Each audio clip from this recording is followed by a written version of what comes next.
Hello my dear students, গণিত ক্লাসে তোমাদের সবাইকে স্বাগতম। আমি সোহেল স্যার।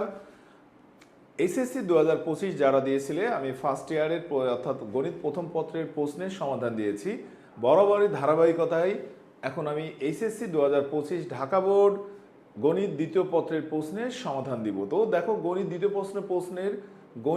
দ্বিতীয় পত্রের প্রশ্নের প্রথম অঙ্কটা আমাদের কি? প্রথম অঙ্কটা আসছে জটিল সংখ্যা থেকে। তা জটিল সংখ্যা যদি আমরা বেসিকগুলো ক্লিয়ার থাকি, তাহলে এই অঙ্কটা আমাদের খুব বেশি কঠিন না। তো দেখো, আমাদের জটিল সংখ্যার প্রশ্নটা কি দেওয়া ছিল?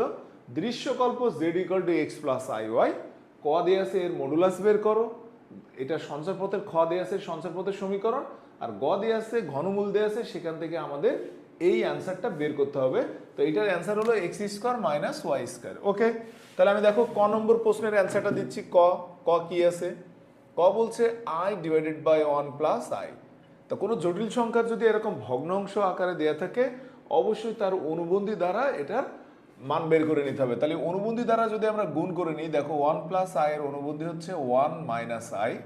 নিচে আমি লিখলাম 1 + i 1 - i। তো এটা দেখো আমাদের কি আসে, i - i²। দেন এখানে নিচে কি আসে, 1 - i²।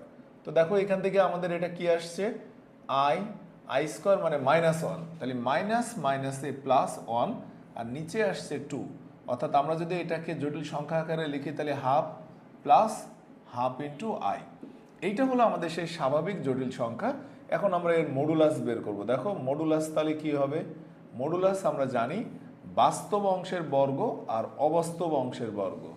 বাস্তব অংশ কি ½², অবাস্তব অংশ হলো ½²। তাহলে এটা থেকে আমাদের অ্যান্সারটা কি আসে? দেখো 1/4 + 1/4 অর্থাৎ 2/4। এখান থেকে আমাদের রেজাল্ট আসে 1/2। তো এটা ছিল আমাদের ক এর অ্যান্সার। দেখো খুব ইজি একটা ব্যাপার। খ নম্বর কি?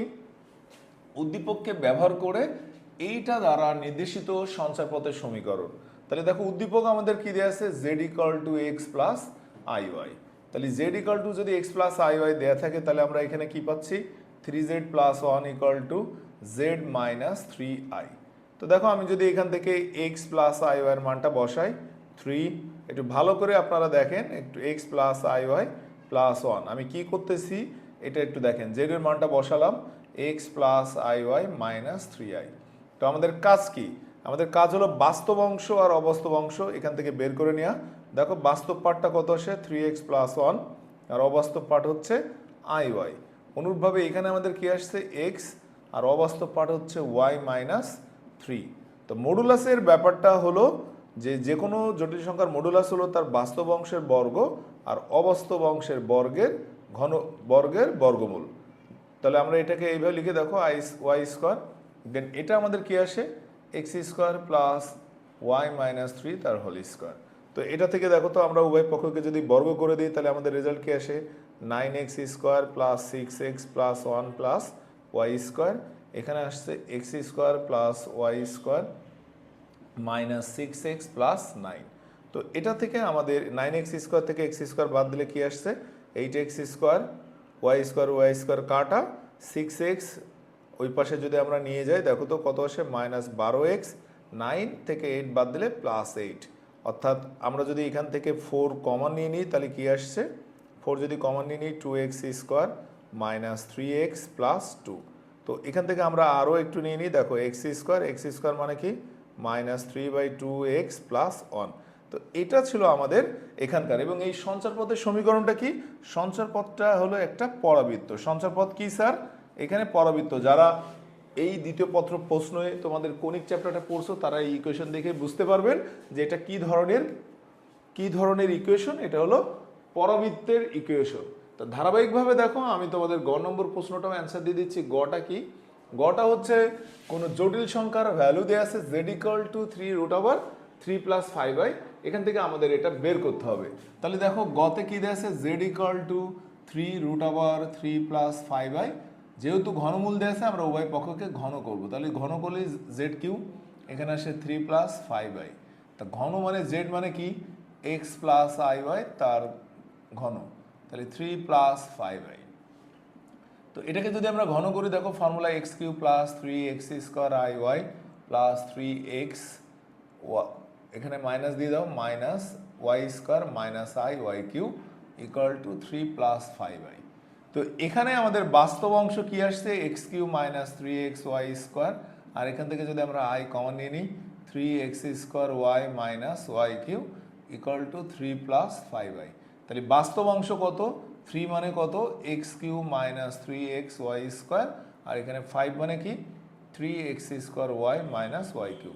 তো আমাদের বাম পক্ষে কি আছে, বাম পক্ষে আমরা দেখো এখান থেকে যদি নিয়ে নিই root over 3/4x plus 5/4y।